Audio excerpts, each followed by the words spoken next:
Now, CBS News correspondent David Martin on assignment for 60 Minutes. Without most of us noticing, our everyday activities, everything from getting cash at an ATM to watching this program, depend on satellites in space. And for the U.S. military, it's not just everyday activities. The way it fights depends on space.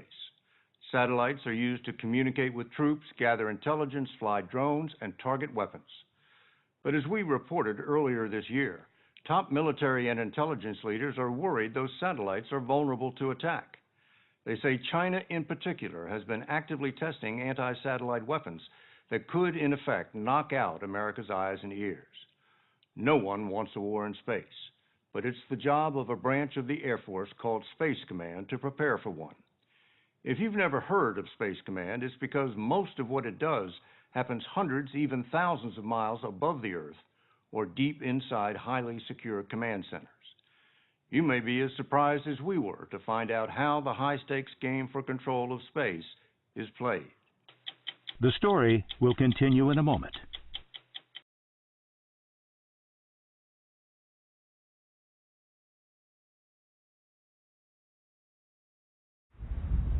The research being done at the Starfire Optical Range in Albuquerque, New Mexico, was kept secret for many years. And for a good reason, which only becomes apparent at night. First, the roof of one building is open to the stars. Then the walls retract, and an object straight out of Star Wars appears, shooting a laser into the sky. The laser's beam helps a high-powered telescope focus in on objects in space, so the Air Force can get a better look at the satellites of potential adversaries like China whizzing by at 17,000 miles per hour. It's part of a complex and mostly secret battle for what the military considers the ultimate high ground. There is no such thing as a day without space. That's the mantra of General John Hyten, the head of Air Force Space Command. Think of what life used to be like and all the things that we have today in warfare that wouldn't exist without space. Remotely piloted aircraft, all-weather precision-guided munitions didn't exist before space. Now we can attack any target on the planet, anytime, anywhere, in any weather. What would the U.S. military do without space? What happens is you go back to World War II. You go back to industrial age warfare. And your job is to make sure there is no day without space. Absolutely. And you should be thinking right from the beginning that this is a contested environment. And Hyten drills into his troops that U.S. satellites are no longer safe from attack. 11 countries, including Iran and North Korea, now have the ability to launch objects into orbit. And Russia and China have been testing new anti-satellite technologies. That's a competition that I wish wasn't occurring, but it is. And if we're threatened in space, we have the right of self-defense. And we'll make sure we can execute that right. And use force if necessary. That's why we have a military. I'm not NASA. Space Command has 38,000 airmen at 134 locations around the world. Well, if you look at the one of their most visible missions is to make sure U.S. satellites can always get into space, from launch pads like this one at Vandenberg Air Force Base in California. This is where space begins. If you can't get the satellite into space, it's worthless. I'm a satellite guy, so I get very nervous around rockets because the most valuable thing on the rocket is the top, is the satellite. Because when you have 500,000 pounds of thrust, if anything goes wrong, it's an explosion, it's dangerous, and you lose the capabilities that's on the top. T-minus 15 seconds, stand by for the U.S. has more satellites in space than any other nation, over 500 and counting. More than 30 military and civilian launches will take place this year at Space Command bases in Florida and California. 0.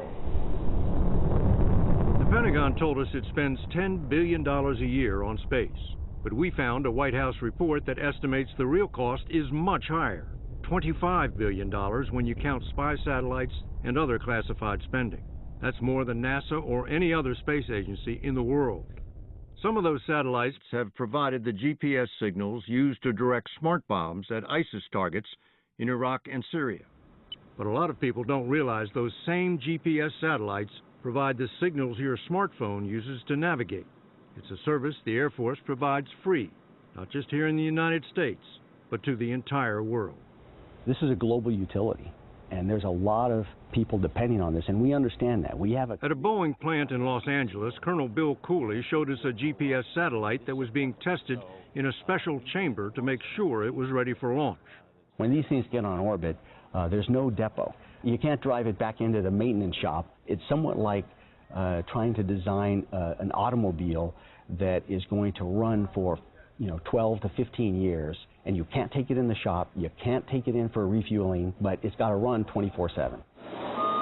In orbit, the satellite will spread out its solar panels, point its odd-looking antennas toward the Earth, and broadcast its location along with a time signal accurate to nanoseconds. A GPS receiver needs signals from 4 of these satellites to figure out its location. Colonel Cooley told us it costs $250 million to design and build each one. And to put it into space, how much does it cost? Yeah, that's about the same. So you're pushing $500 million to get that thing into space. That's right. The U.S. has 31 active GPS satellites in space right now, and a lot more than smart bombs and smartphones depend on them. Bank ATMs, cell phone towers, and power grids use their signals. Farmers use GPS to work their fields. So at your active time, you're just going to go active. The GPS satellite system the whole world relies on is operated out of this room at Schriever Air Force Base in Colorado by Lieutenant Colonel Todd Benson and his team. Pre-pass SBM 34. We were a little surprised by how many people it takes. 8 personnel. 8 people? Yes, sir. For the entire world? Yes, sir. Are these technological experts? Yes, sir. But they're as young as 19 years old. Isn't there a minimum age for driving satellites? Not here. Another thing that surprised us is there's no way to effectively armor an important satellite like this, or to conceal its location from attack. So it can't hide in space? That's true. And in fact, it tells you where it is. This is a system the whole world depends on. Costs a small fortune to put it up there, and it's a sitting duck. Well, this is one of the challenges that in Space Command that we are very aware of. Today, can a U.S. military satellite maneuver itself out of the way of an upcoming anti-satellite weapon? It depends on a huge number of variables. So the answer is maybe. The answer is maybe. So you've got these satellites worth hundreds of millions of dollars, and they maybe could get out of harm's way? Depends on the satellite, it depends on the mission, it depends on when it was built, depends on how old it is, it depends on when we know the threat is coming. Knowing a threat is coming is no small task when the territory you're responsible for is 73 trillion cubic miles.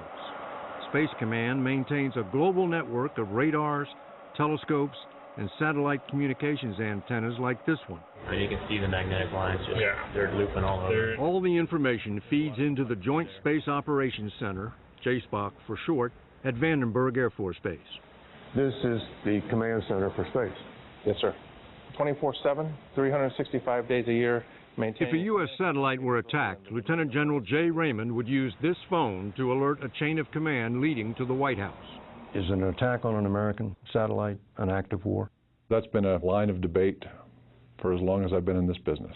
If there is an attempt to attack or interfere with the U.S. satellite, who makes the decision about what we do about it? That'd be the President of the United States.